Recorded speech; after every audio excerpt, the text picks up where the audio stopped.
आज मैं आपको एक मज़ेदार कहानी सुनाने जा रही हूँ। एक समय की बात है, एक गांव में कहीं से एक बहुत ही बड़े विद्वान आए।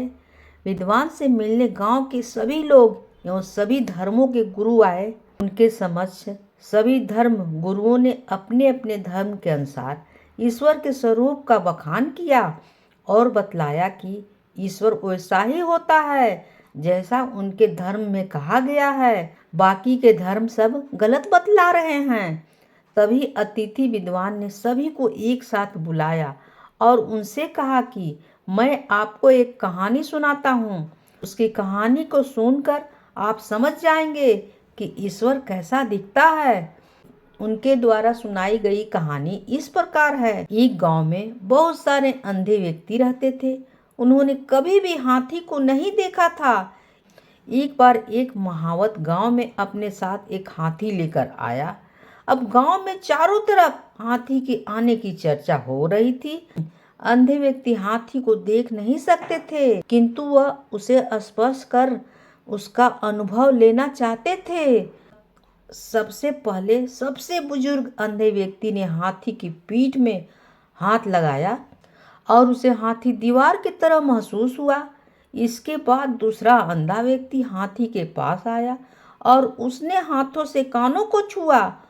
उसे हाथी शुभ के समान प्रतीक हुआ। अब तीसरे अंधे व्यक्ति की बारी आई। उसने हाथी को सिर को छुआ तो उसके हाथ में हाथी की सूंड आई, जो उसे कोमल पेड़ के तने के समान प्रतीक हुई। जब चौथे व्यक्ति ने हाथी को छुआ तो उसके हाथ में हाथी के पैर आ गए तो उसे खंभा समान महसूस हुआ।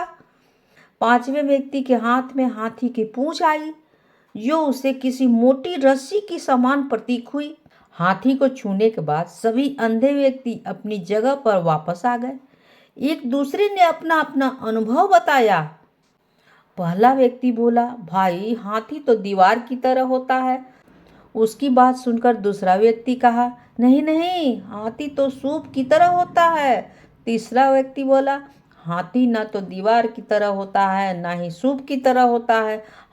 हाथी तो कोमल पेड़ के तने की समान होता है। तीसरे व्यक्ति की बात सुनकर चौथा व्यक्ति बोला, नहीं नहीं, तुम सब गलत बोल रहे हो। हाथी तो खंबे के समान होता है। अंत में पांचवा व्यक्ति कहता है, आप लोग को कुछ भी नहीं मालूम। हाथी तो एक मोटी रस्सी की तरह होता है। इस तरह उन पांचों व्यक्ति में आपस में बहस होने लगा और सभी को लगता है कि वही सही हैं, बाकी सब गलत हैं।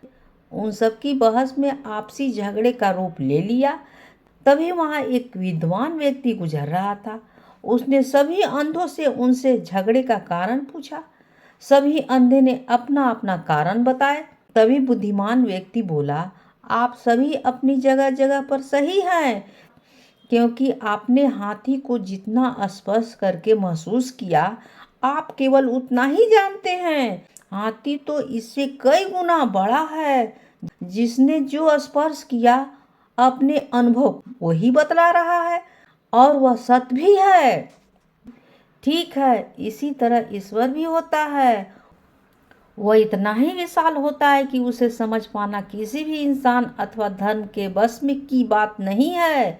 सभी धर्म ईश्वर के बारे में जो बतलाते हैं वह अपनी अपनी जगह सही हैं, किंतु पूर्ण नहीं है। ईश्वर को जिसने जितना समझा है वो उनके बारे में सिर्फ उतना ही बातें बतला पाते हैं और सोचता है कि मैं अथवा मेरा धर्म ही सही है, बाकी सभी गलत हैं, जबकि वास्तव में सभी धर्म अपने स्थान पर सही हैं। इस कहानी से हमें यह शिक्षा मिलती है कि भगवान कैसे दिखते हैं। इस कहानी से हमें यह शिक्षा मिलती है कि सभी धर्म अपनी अपनी जगह पर सही हैं, किंतु भगवान के नाम पर लड़ना गलत है। कहानी होती है समाप्त।